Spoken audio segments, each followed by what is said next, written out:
Okay, let's get into it. So what I'd like to do today is spend a bit of time, first of all, making a case for doing genome editing. So highlighting some of the techniques that have gone before and how they stack up when compared to genome editing technologies. I'll then give you a quick introduction to some of the tools that you can use with genome editing. But really today I'm going to be focusing on CRISPR-Cas9. And so I'll walk you through where it's come from, how it works in the context of genome editing, and then ultimately set the scene for what we're going to be talking about in the next couple of webinars, next week and then the week that follows, looking at some of the considerations that you need to keep in mind in terms of using CRISPR-Cas9 and planning a genome editing experiment. And then also in the final webinar, some of the things that you could do with CRISPR-Cas9 and indeed what we've been doing with CRISPR at Horizon Discovery and the kind of efficiencies, for example, that we would see. Okay, so first of all, let's do a little bit of scene setting. So we are hugely fortunate as scientists to be working in this era of almost unparalleled access to genetic information. And what that means is that the bottleneck now has very much shifted from getting that information to understanding what it means. And in a translational context, that's about understanding the role that genes or mutations play in driving disease and ultimately developing medicines or therapies to treat those specific genetic drivers of disease. And indeed, developing diagnostics to identify those individuals that possess those genetic aberrations such that we can treat them with the most appropriate medicines. And so when the Human Genome Project ended, the owner shifted from getting that information to making some use of it. And in a paper published in 2003, the US National Human Genome Research Institute threw down some grand challenges, if you like, to try to translate this wealth of genomic information. And these were to elucidate the organization of genetic networks and their contribution to cellular and organismal phenotypes, to understand heritable variations and their association with health and disease, and ultimately to translate genome-based knowledge into health benefits.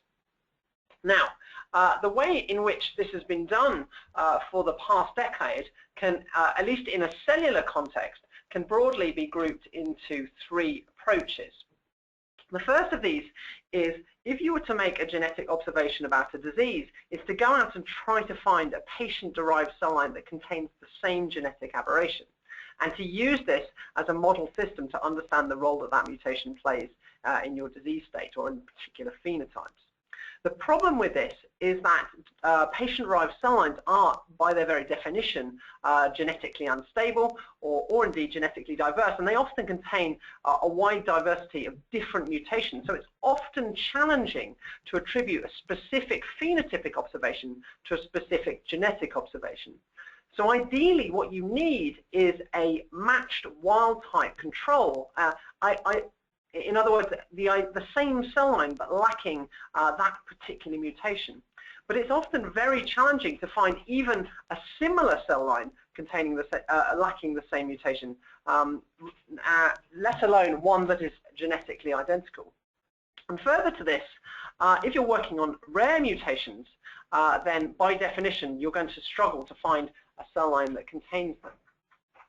So the next step might be then to take your particular cell line of interest and do some loss of function analyses, whereby you remove your gene or mutation from that system and look at the effect on phenotype. And for the past decade at least, this has been done generally using RNAi. So you might do this either transiently or stably with shRNA. And whilst this has been an enormously powerful technique, generally inexpensive and widely applicable, it's not without its limitations. So for any of you that have worked with RNAi, you'll know that one of the challenges is finding that one transcript or that one siRNA rather, or that one shRNA that gives you 100% knockdown of your transcript of interest.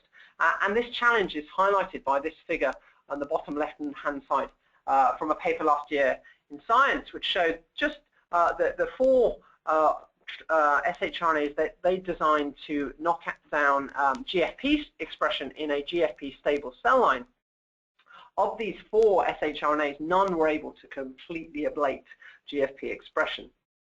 Now, further to this, it's increasingly appreciated that there's a lack of reproducibility in RNAi, and this is highlighted again by this schematic here, looking at 3 screens published that identified HIV host factors using RNAi-based screening. And in these screens, only 3 genes were found to overlap. And the final limitation of RNAi is an inherent risk of off-target effects. And this is the possibility that a phenotypic observation may be simply a false positive resulting from some kind of off-target effect. So if you're not doing loss of function analysis, the alternative then is to do gain of function, whereby you overexpress your gene or mutation of interest and again look at the effect on a phenotype. Again, an enormously powerful technique, generally inexpensive, but again, it has its limitations. And a big one of these is that it's possible that the results you see are simply an artifact of the overexpression itself. So if you imagine a huge overabundance of protein may lead to its miscompartmentalization or its mistrafficking, and it may end up interacting with things which you would never normally see in a biological context. And this potential limitation is highlighted quite nicely, actually, when you compare an overexpression model with the same endogenous knock-in equivalent. And so you can see in the bottom left-hand side, if you overexpress an oncogenic form of PI3 kinase, you will transform normal mammary epithelial cells, and you'll observe phenotypes consistent with transformations such as anchorage-independent growth. If, however, you knock in the same mutation in the same cell lines, but at the endogenous PI3 kinase locus, you will not transform those cells. And what this tells us is that overexpression is not a physiological model for studying the role of oncogenes, at least, in driving cell transformation. So, looking at these 3 approaches, what we can appreciate is in an ideal world, what we need is a cell line model with a matched wild-type control. And if we want to do loss of function studies, we want to be able to completely remove our gene or mutation from that system. And if we want to do gain of function studies, we want to be able to express our gene or mutation at endogenous levels. And really, this is where the strength of genome editing comes into its own, because genome editing does allow you to do just that. By definition, if you're creating a modified cell line into which you've either removed or introduced a gene, you are, as a consequence, creating a matched wild-type control in the form of the originating cell line itself. And you can indeed do those same loss of function or gain of function studies, but with loss of function, you can completely remove the gene from the system. And with gain of function, you can knock in your mutation of interest at the endogenous locus. And just to return to our grand challenges from the US NHGRI, what you can see is that actually genome editing allows you to address each of these directly. So in terms of elucidating the organization of genetic networks, this could be done quite robustly using panels of knockouts. If you want to understand heritable variations and their association with health and disease, then you can do it using knock-ins. And we're not going to be focusing too much on this today, but ultimately you can use these same technologies to translate genome-based knowledge into health benefits using gene therapy. Okay, so really that's my case for doing genome editing versus what's gone before. And so now I want to tell you a little bit about the kind of tools that are out there, and then we'll drill down on CRISPR-Cas9. So generally, you can group genome editing tools into 2 categories, and these are non-nuclease-based technologies and nuclease-based technologies. Now, each tool has its own specific strengths and weaknesses, and I'm not going to discuss these in too much detail today because I want to stay focused on CRISPR. But just to say that if you're using a nuclease, such as zinc finger nucleases, for example, or CRISPR-Cas9, All of these rely on cleavage of a target site in the genome to stimulate a DNA repair pathway and elicit a change. Now, this is often a highly efficient process, so this can mean that editing efficiencies can be very high with these systems, but they do come with the inherent risk that your nuclease is being recruited to somewhere else in the genome that you are not aware of and making a modification there. So you could end up with off-target modifications that you're not aware of. RAAV, on the other hand, relies solely on homology-directed repair to integrate a targeting vector into a target site in the genome. So in other words, no cleavage is required, just the cell's own high-fidelity DNA repair pathway. So consequently, the risks of uncontrolled off-target modifications are much lower. But RAAV lacks the efficiency that you would observe with a nuclease-based system, and so consequently, you'd struggle to target more than one allele per round of targeting, and this can make it quite a labor-intensive way of doing genome editing. So irrespective of which technology you're using, however, the process of genome editing relies on using the cell's own DNA repair pathways to elicit changes at a target locus. And the function of these tools is to stimulate these pathways and ideally make changes in a predictable way. So generally speaking, when targeting genes of interest, two DNA repair pathways are used to mediate the majority of the changes that you want to make. So these are, and if we use a nuclease-based system as an example, which would use both of these technologies depending on, but rather both of these pathways depending on what change you're trying to make. These are non-homologous end joining. So you can imagine if you want to introduce a frame shift mutation into the coding sequence of a gene such that you would render it non-functional. One way you can do this is by targeting your nuclease to the coding sequence early on in a gene. Once there, it can introduce a double-strand break, and double-strand breaks will be repaired by this via this non-homologous end joining repair pathway. And NHEJ is error-prone, so this can lead to the introduction of insertions or deletions, which can in turn result in frame shift mutations that can render that gene non-functional. If, on the other hand, you introduce that double-strand break in the presence of a homologous donor sequence, then in some cases you'll get repair of that double-strand break via the homology-directed repair pathway. And it's in this manner that you can introduce exogenous sequence into the coding sequence of your genes of interest, or into the genomic sequence in general. And this can be single base changes, or it can be larger modifications such as endogenous tags, for example. Okay, so I used nuclease as an example, but the nuclease technology I'm going to focus on now and for the rest of this webinar series is CRISPR-Cas9. Now, CRISPR itself was derived from the an adaptive immunity system in S. pyogenes, so where it serves as a means to prevent secondary viral assault. So following a primary assault, parts of the viral genome would be incorporated into the bacterial genome.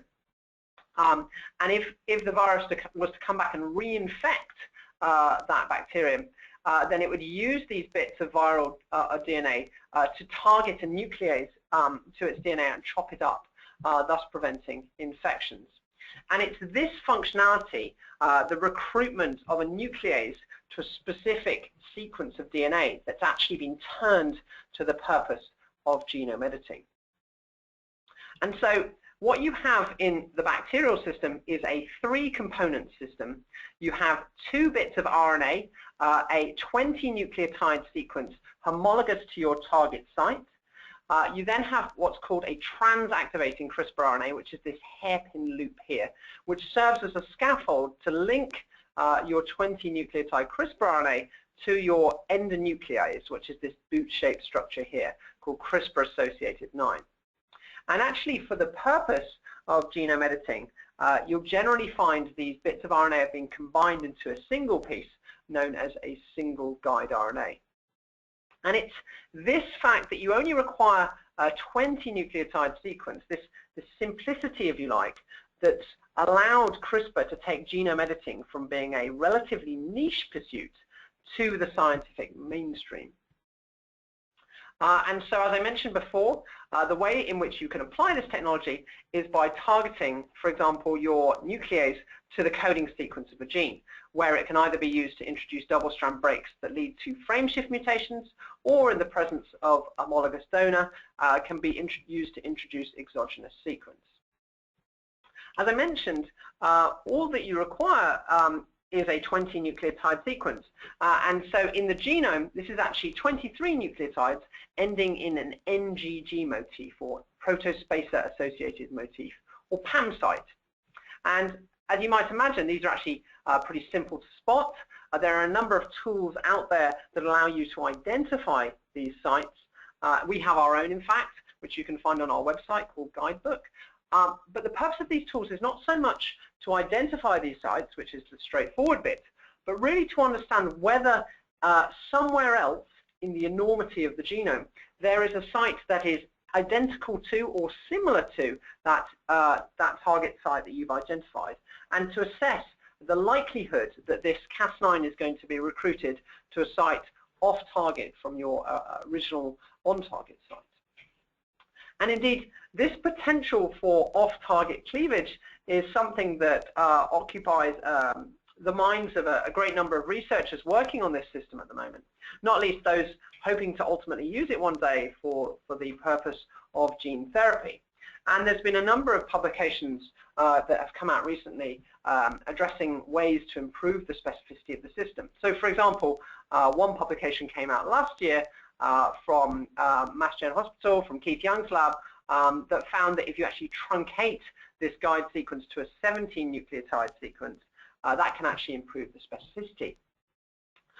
Further to this, scientists have actually mutagenized the Cas9 itself. So the Cas9 protein contains two catalytic subunits, each one cleaving one strand of the double-stranded DNA. And so if you render one of those catalytically inactive, what you end up with is a form of the protein that will only nick one strand, so what we call a nickase form of the Cas9.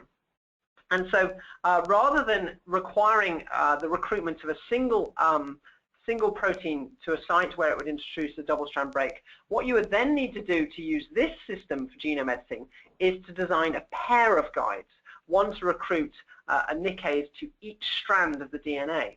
And this requirement for dual recruitment on target can significantly improve the specificity of this system.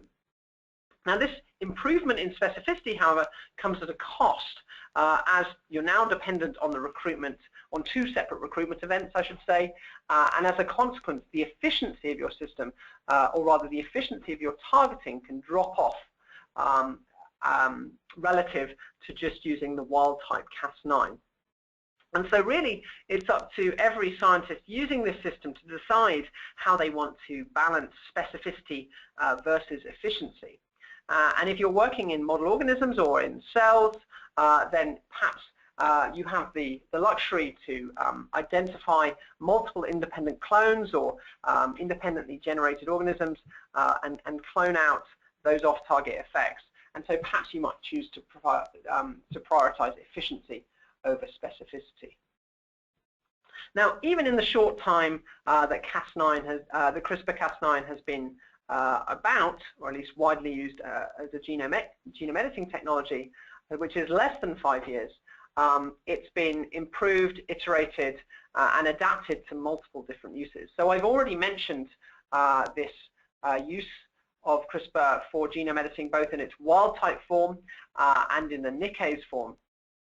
And most systems that you can buy nowadays you'll find a plasmid that will express all components of the system, the Cas9 and the guide RNA from a single plasmid. But further to this, you can also use the purified form of Cas9, pre-complexed with your guide RNA and a ribonucleoprotein, inject it directly into fertilized embryos, and this is what we do when we're developing our modified mice and rats at our facility in St. Louis. Further to this, you can use viral delivery to do modifications in living tissue of organisms. The the flexibility and the ease of design of CRISPR means that you can very rapidly design guides or multiple guides against every gene in the genome and synthesize these on an oligo array. And by cloning them into a lentiviral system, develop what's known as a lenti-CRISPR library, which you can use for the purpose of doing genome-wide screening and ask the question, which genes, when I knock them out, result in enrichment or depletion as a consequence of a biological condition. Further to this, you can take the functionality of the CRISPR system itself, the fact that you have a 20 nucleotide sequence recruiting a protein to a specific point, and by rendering the Cas9 protein catalytically inactive and then fusing it to other modulators of DNA, you can mediate changes in this manner. So for example, you could fuse it to a transcriptional activator or an epigenetic modulator, or indeed to a fluorophore to do chromatin labeling. So on the face of it, what we now have is a system that is flexible, efficient, and easy to use. And in theory, the workflow should now be that we can take our CRISPR-Cas9 system, combine it with our cell line of interest. We can then screen for targeted clones, and a few weeks later, we should have engineered cell lines. And yes, to a certain extent, if you're working in cell lines, this is the workflow. But there are some key considerations that you need to be aware of before you begin a CRISPR-Cas9 experiment. And this is going to be what I'm talking about next week, namely how you can select a cell line to maximize your chances of ultimately generating something that's useful to you, how your choice of gene target can have a big impact on the success of your experiments, how both your choice of modification and also how you want to balance efficiency and specificity will influence the design of your experiment, as well as how you can design a donor in such a way that you can maximize efficiency. And finally, once you've done your targeting, how you can screen efficiently to find positive clones, and then ultimately validate your targeting at the end.